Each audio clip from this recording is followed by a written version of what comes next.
Cuando nos preguntan qué es una obligación, lo que suele contestarse son respuestas muy dispersas. Pero alguien dice cuando hay un obligado, cuando una persona tiene que cumplir algo sí o sí, cuando... Bueno, hay una serie de dislates que no tienen ningún sentido, no tienen asidero jurídico.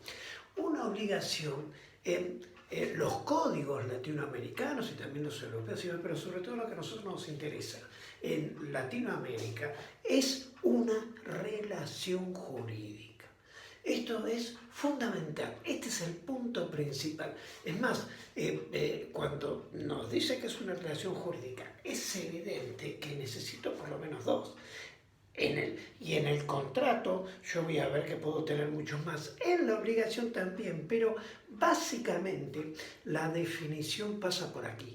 Así empiezan los capítulos sobre las obligaciones en la gran mayoría de los códigos. Es una relación jurídica donde los sujetos son el sujeto pasivo y el sujeto activo de la norma. Llegado a las obligaciones, la misma ley los bautiza, le pone un nombre a cada uno, se los cambia. El sujeto pasivo va a ser el deudor y el sujeto activo va a ser el acreedor, donde el deudor va a ser la estrella. Todo va a estar centrado alrededor de sus comportamientos, de su conducta, de su deber ser. Entonces, esto va a ser básico. Estos sujetos van a tener una característica. ¿Por qué? Porque el deudor va a tener que hacer algo que, por lo que ha quedado obligado por la ley, un siniestro, por ejemplo, un accidente que provocó en la calle, o algo que haya asumido, algo que haya contraído una obligación voluntariamente, como, insisto, como sucede en los contratos. ¿Y qué va a pasar en este sentido? Que si está obligado, en realidad lo básico es que el otro, el acreedor, va a tener una acción para poder obligarlo desde lo jurídico a que la cumpla de manera compulsiva. Lo va a poder compeler a que cumpla aquello que haya asumido o lo que la ley le haya imputado. ¿De acuerdo? ¿Cuántas obligaciones existen? ¿Cuántas hay? Este es otro dislate, ¿eh? La respuesta a esto puede ser números hasta de 3 cifras, una locura. 3, no hay más. Todo lo que se estudia para estas materias, todo lo que trata la ley civil y comercial es alrededor, al conjuro de 3 solas. Son las obligaciones de dar, las obligaciones de hacer y las obligaciones de no aceptar, hacer y no hacer. Estas son las únicas 3 obligaciones que nosotros estudiamos. E incluso después se van a ir desplegando dentro de cada una de ellas diferentes tipos de obligaciones dado el objeto. Por ejemplo, las de dar obligaciones de dar cosas ciertas, de dar sumas de dinero, así lo va a ir tratando la ley en diferentes capítulos. No nos vamos a extender en esto porque no hace al tema genérico de hoy. Lo importante saber es que cuando nosotros tenemos estas 3 circunstancias, son estáticas. La ley casi no se refiere a esto. Es más, en algunos casos, como en la Argentina era el código anterior, el código veneciano, las nombraba. Decía, en el artículo más chiquito del código de época, las obligaciones son dar, hacer y no hacer. Y punto. Y ahí empezaba a hacer el tratamiento de todos los libros obligacionales, que en realidad algunos dicen que son 2, pero son 3. Pues esta obligación es parte general, obligación es parte especial, o hoy se las denomina daños, y las obligaciones autónomas, que en realidad son los contratos, donde las personas vienen, como te dije antes, a contraer una obligación. Esto es estático. ¿Qué significa? Que las nombra, las designa, pero después no las trata. ¿Por qué? Porque en realidad lo que trata son conductas. Y las conductas, sobre todo, las del deudor, que es, como dijimos antes, la estrella de esta película obligacional. A ver, lo importante es entender cómo, y esto es lo que trata, por eso digo conductas, cómo se da, se hace y no se hace. Y hay tres maneras también, nada más. Hay tres conductas para dar, hacer y no hacer, que son por actos de disposición, por actos de administración y por actos de conservación. Estas son las tres maneras de dar, hacer y no hacer. Y todo el tratamiento jurídico pasa por aquí. Así que cuando estamos estudiando las obligaciones tenemos que entender que vamos a focalizar, o la ley va a focalizar cómo da, hace y no hace el deudor a través de actos de disposición, actos de administración o actos de conservación. Y punto.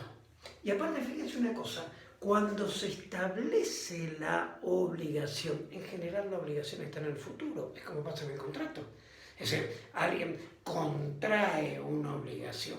Es decir, está diciendo, de ahora en más yo tengo en este segmento específico de mi comportamiento que realizar este tramo de conducta. Bien, eso está en el futuro, lo va a tener que hacer, se está comprometiendo a realizar algo. Esto es interesante, porque el tratamiento legal pasa por aquí. Es decir, la ley te dice que en cada uno de estos tramos, por ejemplo, dar cosas ciertas. Entonces, cuando uno enfrenta la norma, vas a ver que la norma tiene algunos capítulos donde en general el tratamiento es la conducta del deudor.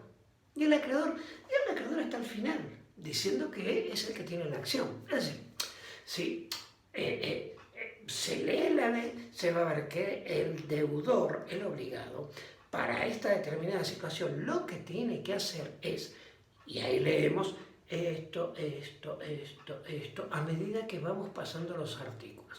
Y al final, lo último que leemos en general es el acreedor. ¿Y qué dice sobre el acreedor? Que el acreedor tiene acción para reclamar esto y esto, que es la conducta del deudor. Y aparte, trae una consecuencia en sí misma. ¿Cuál es?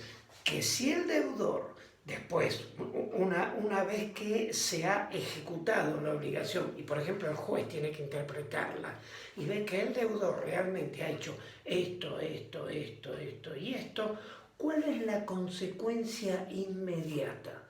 La satisfacción del derecho del acreedor. Por lo tanto, el acreedor no va a tener que ejercer ningún tipo de acción como lo manda la misma ley o le otorga la misma ley, porque su derecho ha sido completado, ha sido satisfecho por la conducta obligacional del deudor en los contratos de la contraparte. Esto es fundamental. Y otro punto que no puede dejarse de lado.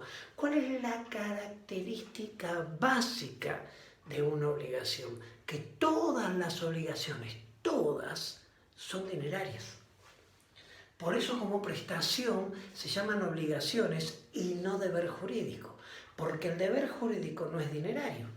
Si se establece, por ejemplo, obligatoriamente, o se asume un compromiso, o lo establece el juez, o se asume el compromiso de cumplir un régimen de visitas en el cónyuge luego de la separación o del divorcio sobre sus hijos, que beneficie a sus hijos.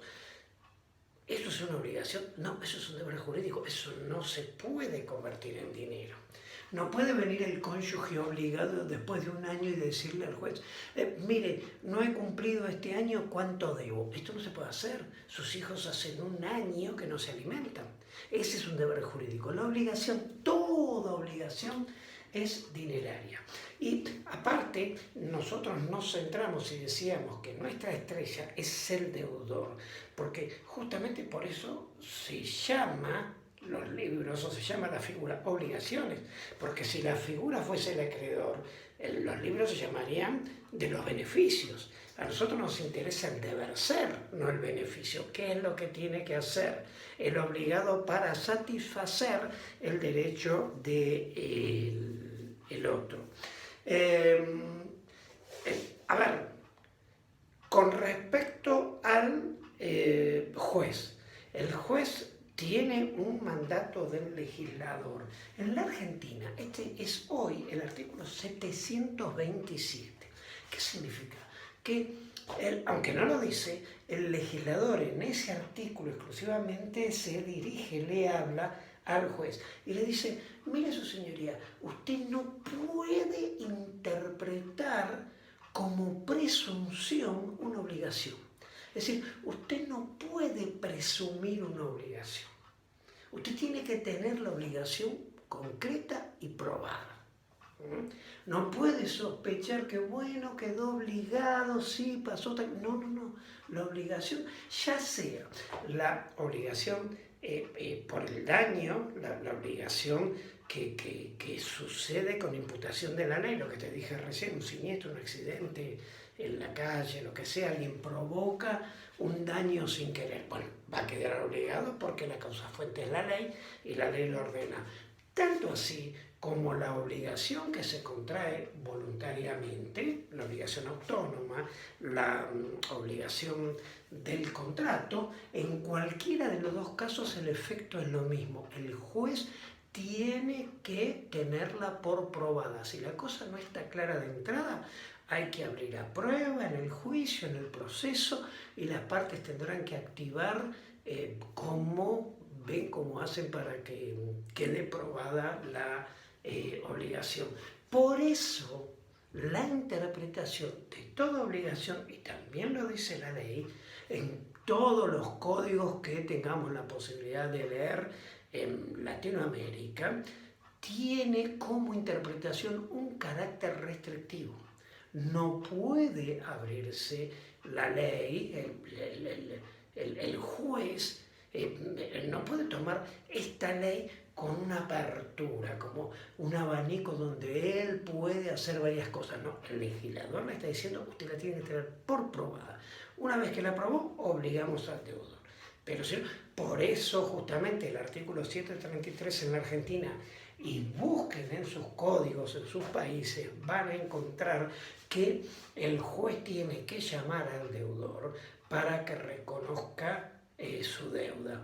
No lo dice así en el área de las obligaciones, lo va a decir más específicamente en el segmento de contratos, pero van a ver que tiene que producir, una de las primeras circunstancias que tiene que suceder es el reconocimiento del deudor.